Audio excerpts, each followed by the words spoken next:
Hayırlı gün, эфирда Qonun, Parlament, Jamg'iyat programmasi. Alдағы 25 minutda uzib barışı atmanın siyasi, ijtimai, Dövlət Sayıtı deputatları qatnaşınдағы vaqıqalar turunda bəyan edərbiz. Sişənbə Qozanda Respublikanın Yıl Xotin qız közlüğündən Yıl İratı konkursuna nəticə yasadılar. Jеңүүчеләр bir neçə nominasiyada belgiləndi. Layıqlılarga onlarını Tataristan Dövlət Sayıtı rəisi Fərid Muhammadşin tapşırdı. Kimlerdir maxsus hərbi operatsiyadagi yigitlərə kerak yaraqlar tigib jibergan, našar ko'ruvchilarga yordam etuvchilar bor. Konkursda qatnashu uchun Tataristanning barliq rayonlaridan 300 dan ortiq g'ariza qabul etganlar. Zo'r konsert zalında turli g'ibratli yozmishli xotin-qizlarda, xizmatlari bilan boshqalarga o'rnak go'zal zotlar da bor. Ildar Safiyulning reportajini qarayik.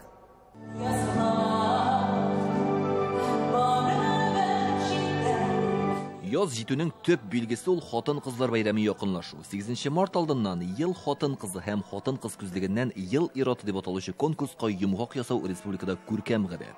Tatariston Davlat Sovet raisi Farid Muhammadşin xotin qizlarni salamlab Rustam Minixanovning tabriklaw so'zlarini yetkazdi. Sizni chin ko'ngildan davomli tabrik etaman. Turmushingizda yoqti kunlar, baxtli mezgillar, zo'r o'qishlar, esenlik, sog'lik tilayman.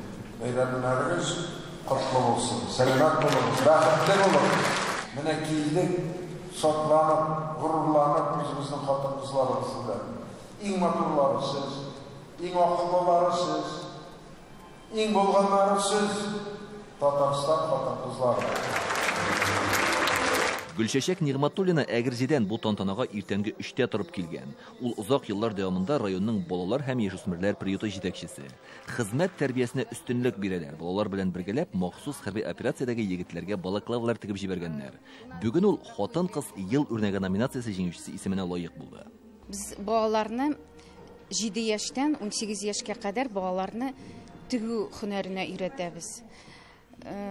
Şuшы tigu ülkesinde biz balalar bilan türlü әйберләр тигәбез. Узган ел biz балаклава тигә башладык. Бүгенге көндә 190 балаклав тапшырдык. Gülüse Zakirova yoqti dünya motorlagan көңел күзе белән күрергә булыша. Ул Татарстанның Нашар күрүчләр китапханәсе хезмәткәре. Театрларда татар телендә тифло комментатор булып ташлый. Gülüse Xotin кыз һәм Рухият номинациясендә җиңүче. Bu benim için büyük iyilikli hizmet. Medeniyet ula jir büyüğüne tügül terbiye şurası da deyim Mamadaş kızı Elmira Ahmetova. Bizning zaman Naše Vrem festivalinde uңышlarga erişken. Bir şurada ondan başka ötmey. Bugün ol sahne türüne jingüşi bularak çıktı. Bugünkü özümün jingüümni de benim en birinci şiratda gaileme bağışlasım kile. O birinci şiratda benim etiyeniyime. Hem ikinci şiratda o benim icadi gaileme, benim komandama. Barlığı 8 nominatsiyada jingüşler böleklendi. Olar türlü tarmaqta eylep barışlar, işmekerler, galimler. Смысл жизни мужчине может дать только женщина. Xotin qizlar erlərə turmuşның məğnəsini anlata. Siz bizni үсәргә, hərəkətlənirgə, ijad etərgə tərəsiz. Женщина заставляет нас расти. Bugün xotin qız күзлегеннән иң яхшы дип табылган ир егетләрен дә хөрмәтләделәр. Лидер Ират номинациясендә Татарстан вице-премьеры Евгений Варакин җиңүче. Үзе тантанада юк иде. Ул Лисичан шәһәрен сөкләндерү эшләрен оештыру белән мәшгуль. Бүген бүләкләнүчеләр арасында хәйриячеләр, эшмәкәрләр, махсус хәрби операциядә катнашучыларга ярдәм итүчеләр дә бар. Балалар белән кибесенчә эшләбез. Патриотик тәрбия, балаларга бирергә тырышабыз безнең. Мен өзім Афганистан соғышында болған ем, анда да әзірі көппет бар. Печки өзім ясадым, гуманитарную помощь апардым тигнәген Луганская областька. Әлеге конкурс 1996 елдан берле оештырылып килә. Узган ел анда катнашырга 300-дән артык гариза кабул иткәннәр. Бүген монда җиңүчеләр дипломнар гына түгел, мәрхәмәтлек, җаваплылык һәм итәгатьлек кебек күркәм сыйфатларга да ия. Нәкъ менә шундый киң күңелле затлар тормышны матуррак һәм мәгънәлерәк итә дә инде. Dövlət Sayıtının deputat xotin qızları arasında da tüp işləri bilən ijtimai turmuşunu aktiv alıb barışlar var. Onlar жетекші de, үйде xotin, әни de. Бүгін parlamentдағы 100 депутатның 15-і xotin qız. Onlar türlü ülkelerde ауыл хуҗалыгы булсынмы, торак сәясәтеме, сәяси эшчәнлек булсынмы, профессионал белгечләр. Татарстан Дәүләт Сайтында депутат xotin qızlarның мәрхәмәт берләшмәсе бар. Алар һәр даим җәмгыятьтәге балалар, гаилә, әниләргә кагылышлы төрле мәсьәләләрне хәл итүне максат итә. Бу атнада бәйрәм уңаеннан без парламенттагы xotin qızlarдан депутатлык вазифаларын гаилә тормышы белән ничек алып барулары турында сорадык. Әдилә Закирова репортажы. Әни, мин сине яратам. ясыйсың? Әниме. Җәмәгать эшлеклесе депутат Эшмәкәр 3 бала әнисе дә әле ул. Альбина Насырова шәхси мәктәптәге йөзләгән бала өчен җаваплылык тойса, гаиләсендә үз балалары өчен күп балалы гаилә белән күп кырлы эшне ничек бер тигез алып барырга дип аннан сораучылар күп. Иң мөһиме яшәү рәвеше ди ул һәм бер нәрсәдән дә курыкмау. Иң мөһиме әлбәттә ул баланс табу. Чөнки хатын-кыз ул беренче чиратта әни, хатын-кыз ул хатын.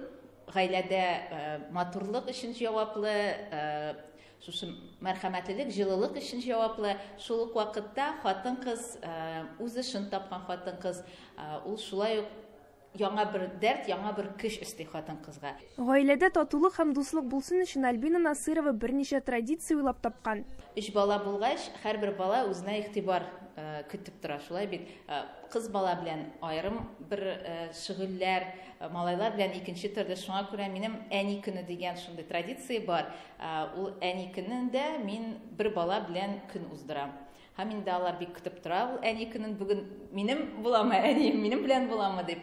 Шуңа күрә менә шушы көннәрдә һәрберсе белән аерым вакыт уздырабыз, бергә аралашабыз. Мин дәвригә 3D принтердан подарок ясыйм. Ул 4 ел буена үз эшенә өстәп депутатлыкны да бергә алып бара. Шул чорда кызы Сара туа, хәзер аңа 2 яшь ярым. Балалар хатын-кызны эшкә илһамландыручы ди Альбина ханым. Эштә дә, гаиләдә дә үсештә ул. Вот. Добрый день. Көн дәвамында шалтыратулар, кәгазь эше, моңа өстәп ерак юлга, районнарга командировка. Татарстан Яңа гасыр иҗтимагый хәрәкәтенең югары советы башкарма комитеты рәисе Алсу Тархановның эш графигы тыгыз. Алсу ханымның хезмәт стажы 50 ел. Менә сез бит инде эштә усал да буласыздыр инде, кешеләр белән эшлисез. Ә менә сез өйдә нинди хатын-кыз?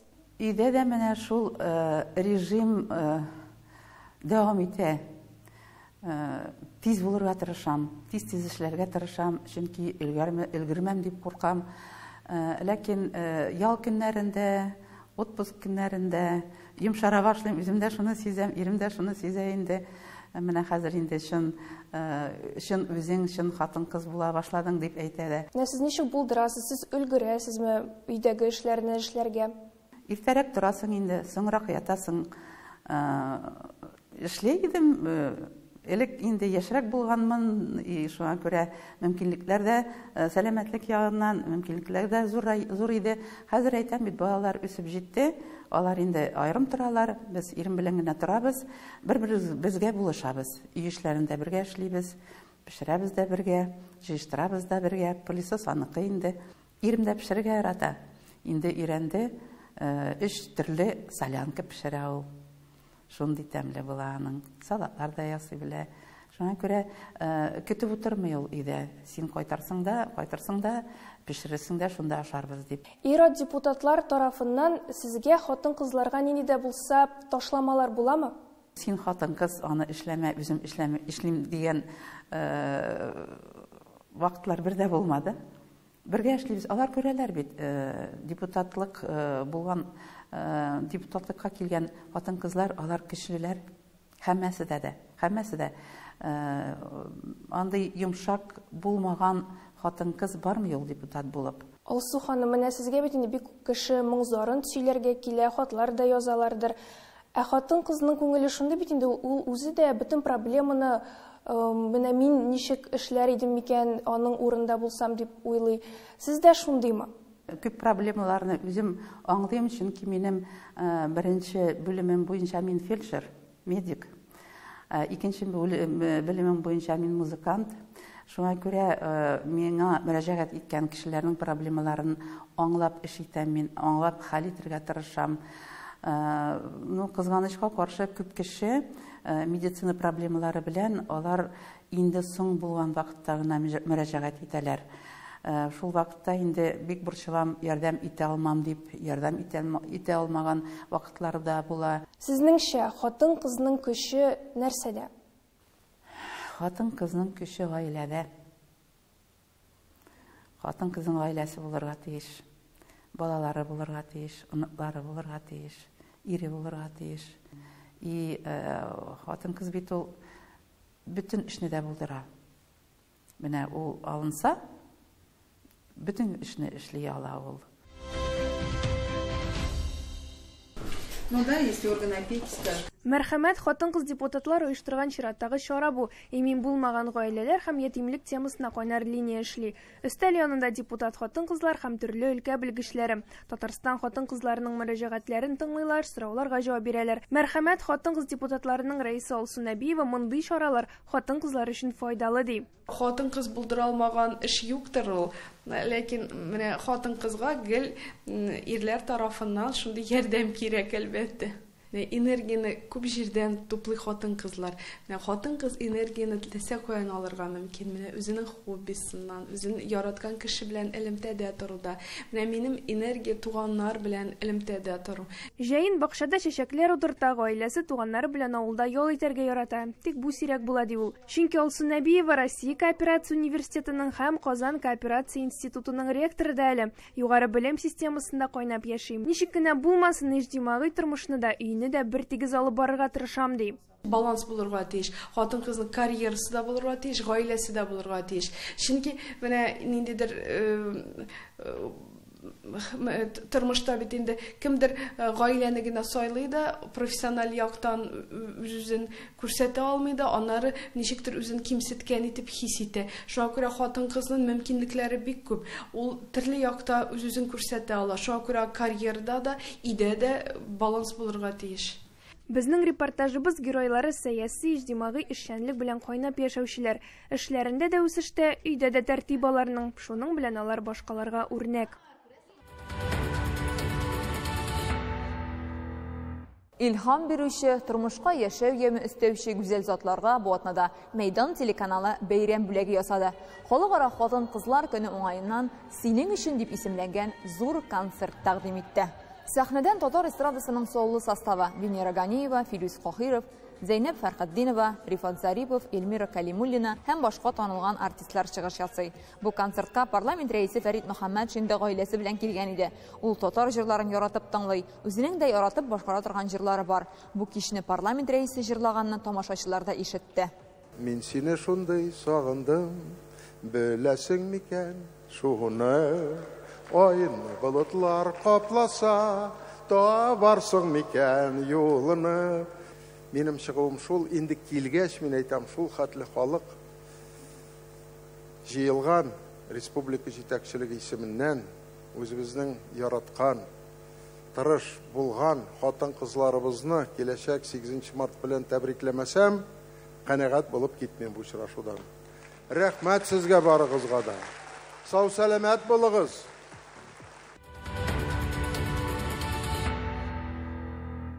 Иң күп хатын-кыз хезмәт куйган өлкәләрнең берсе мәгариф тармагы. Балалар бакчаларында тәрбиячеләр, мәктәпләрдә укытучылар. Алар арасында бар гомерен балаларга белем бирүгә багышлаган шәхесләр бар. Киләсе репортажыбыз герое шундый олы йөрәкле кеше Рәмзия Муллахмәтова. Ул 51нче елын мәктәптә татар теле һәм әдәбияты укыта. Бу атнада ул Татарстанның ат казанган укытучысы дигән мактаулы исемгә лаек булды. Фидакар хезмәт һәм һөнәргә тугрылык турында безнең киләсе репортажыбыз. Рәмзия Муллахмәтова ярты гасыр буе балаларга туган телне өйрәтә. Ат казанган укытучы исеме алу белән аны иң беренче булып 137нче мәктәптә укучылары котлады. Үзем дә яратам, алар да мине яраталар. Бу миңа иң бәхетле чорым дип атыйм моны. Бәхетле чор мәктәпкә эшкә килгәч тә башлана. Рәмзия ханым укытучылар нәселеннән. Бу һөнәрнең авыр, ләкин мактаулы булуын ул яшьтән белгән. Аңа берничә белем йортында эшләргә туры килә. Авылда да, шәһәрдә дә. Ятим балаларны да укыткан ул. Укучыларга туган телне өйрәтү өчен ул яңа алымнар куллана. Хәзерге заманда татар теленең дәрәҗәсе төшебрәк китте бит. Мин аларга бик аңлатам, балалар 14 теленгә белергә ярдәм итә татар теле. Француз телен генә карагыз, мен әйтәм, җе бар, ым бар, аң бар. Инглиз телендә бит татар балалар инглизчәне яхшырак беләләр ди. Алар тизрәк өйрәнәләр, чөнки безнең ошаш хәрефләребез бар. Бала укытучыны яратса гына фәнне ярата ала ди ул. Укытучыны яратмаса, бала фәнне ярата алмый. Шуңа күрә мин аларга, балалар, мин бүген матурмы? Матур. Әйдә татар телен матур итеп өйрәнәбез дим. Менә ул да бик нык тәэсир итә. Рәмзия Муллахматованың укучылары, халыкара бәйгеләр лауреатлары, олимпиада җиңүчеләре. Ул үзе дә конкурслар оештыра, иҗтимагый тормыш белән кайнап яши. Лаеклы ялга чыккач, мәктәптән китеп караган булган. Мин 70 яшым тулды да киттем. Шуннан 1-4 ай тордым, мине тагын чакырып алдылар. Мин сине килдем. Бик авыр булды. Менә шул хәтле авыр итеп кичердем ул эшләми торуымны. Чөнки мин балалардан башканы, үземнең иҗатымнан башканы күз алдына да китерә алмыйм. Рәмзия Кәрим кызы 137-нче мәктәпнең иң тәҗрибәле укытучысы, яшь мөгаллимнәргә остаз. Мин әлеге мәктәптә 1-нче ел укытам. Мине берәр сорауларым, авырлыкларым булса, Рәмзия Кәримне һәрвакыт миңа ярдәм итәргә киңәшләрен бирә. Укучыларның әти-әниләре дә рәхмәтле. Минем балаларымны укытты, 2 баламны да. Аңламаган вакытта мин аңа һәр вакытта да шалтыратып, сорый алайдым. Үз хезмәтен бөтен көчен биреп, җаны тәне белән чын фидакарьләрчә башкара. Коллективта да Рәмзия Кәримовна хөрмәтле кеше. Bir елмаеп җибәрсә, бөтен укытучылар аның янына килеп, "Ой, Рәмзия Кәрим" дип йөриләр инде. Үзенең энергиясен башка укытучыларга да бирә. Без аны барыбыз да хөрмәт итәбез, яратабыз. Она человек, на которого хочется равняться. И детям, и учителям. Ел яңгырдан саклар өчен әни кирәк. Үйләрендә әниләре булса, мәктәптә укытучылары. Рәмзия Кәримовна йөзләгән балага йөрәк җылысын биреп, зур тормышка озатучы остаз. Үземнең хезмәтем белән аларны тормышка әзерләргә тырыштым. 51-нче елымны укытам. Ничек бу эшне яратмаска кирәк? Рәмзия Муллахматова кебек ат казанган укытучылар Татарстаннан читтәге татар авылларында да бар. Бүген сүзебез Пермь краеның Борда авылы турында. Монда 10 меңгә якын кеше яши. Асылда татарлар һәм башкортлар. Халык саны арткан, татарлар да күбәйгән. Татарлыкны саклап калу җирле җитәкчелек өчен беренчел бурыч. Пермь краеның Борда авылындагы милли рухны безнең иҗат төркеме тоеп һәм күреп кайтты. Без Татарстаннан читтәге иң зур татар авылларының берсе Пермь краеның Борда авылында. Монда 10 меңләп кеше яши, татарлар, руслар, башкортлар һәм башка милләтләр. Һәм соңгы җанисәп нәтиҗәләре буенча милләттәшләребезнең саны 2 тапкыр арткан. Борда районында 61 авыл бар. Бөтенләй 26 мең кеше яшәсә, шуның 10 меңе район үзәгендә. Милләттәшләребез саны артуны күченеп кайтучыларның күп булуы белән аңлаталар. Заманында төньякка эшкә киткән Васыл Гомәров гаиләсе белән әйләнеп кайткан. Йорт сатып алганнар, хәзер монда гомер итәләр. Сургутта 80-дә киттек. Шуннан 1-2 ел гына китәбез дип киттек. Калдык шунда. Пенсия чыккан сәяхәт монда кайтма булдык. Авылда халыкның 10 ел эчендә 1150 кешегә артуы җирлектәге шартларның яхшыруына бәйле диләр. Авылларыбызда, гомумән районыбызда без, конечно, төрле дәүләт программаларына кирип, төрле край программасына, федераль программаларга кирип, халыгыбызга, үзебезнең яшәүчеләргә, конечно, уңай шартлар турылырга тырышабыз. Менә шулай ук юллар, телефонизация дип әйтәбез инде, шулай ук балалар майданчыклары, спорт майданчыклары, гомумән мәктәпләр барысында ремонтлап, менә халык өчен уңай шартлар тудырырга тырышабыз. Авыл үзәгендә сквер, Габдулла Тукай һәйкәле тора. Монда аның әкият геройлары да бар. Әлеге гимназиядә Габдулла Тукай исемендә. Бөек шагыйрьнең нәсел тамырлары Борда авылы белән бәйле. Архив язылары буенча, аның картәте Зинатулла Амиров Борда авылында дөньяга килгән. Габдулла Тукай исемендәге гимназиядә туган телне саклыйлар. Бүген 780 бала белем ала. Татар теле белән әдәбиятын атнага 3 сәгать укыйлар. Рус балалары да, барлык укучылар да өйрәнә. Уку әсбаплары белән Татарстан ярдәм итә. Безгә интерактив такта һәм дәреслекләр, методик материаллар тупланылган һәм укытучының эш урыны. Ноутбук инде, принтер бүләк ителгән әйе. Укытучыларны белем арттыру курсларына Казанга чакыралар. Булар барысы да республикадан читтә яшәүче милләттәшләребезгә телне саклау өчен булышлык. Укучылар туган телдә сөйләшә. Әйе, мин татарча сөйләшәм. Минем гаиләмдә дә һәрвакыт татарча сөйләшәләр.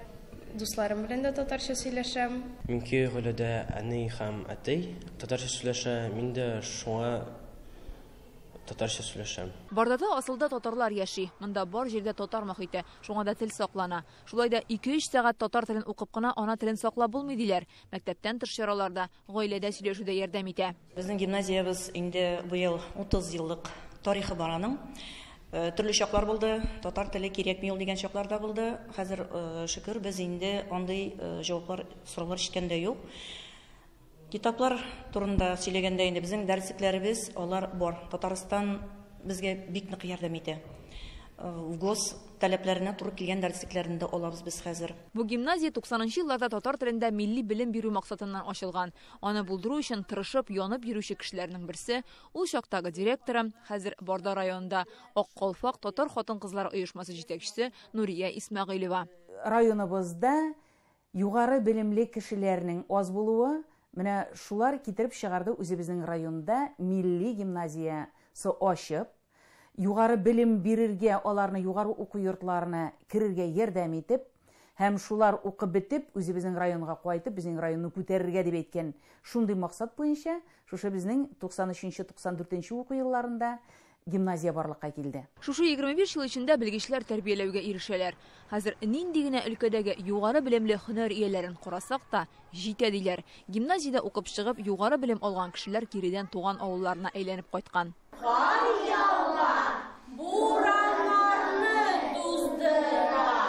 Монысы балалар бакчасы. Дәресләр татарча, нәтиҗәсе бар. Мин Аташкай балалар бакчасына йөрим. Мин бу балалар бакчасына бик теләп йөрим. Туган телдә сөйләшүче балалар күп, сөйләшмәүчеләр дә байтак диләр. Безнең балалар бакчасында туган телен белмәүче балалар бик күп.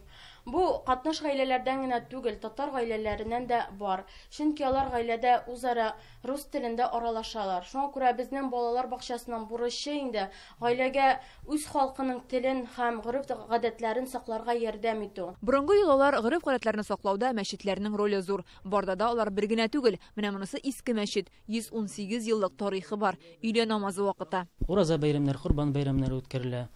Һәм дә шулай ук 5 вакыт намазын үткәреп киләбез иншаллах. Әлхәмдүлилләх. Менә шушы сәгатьтә инде өйлә намазга җыелдык.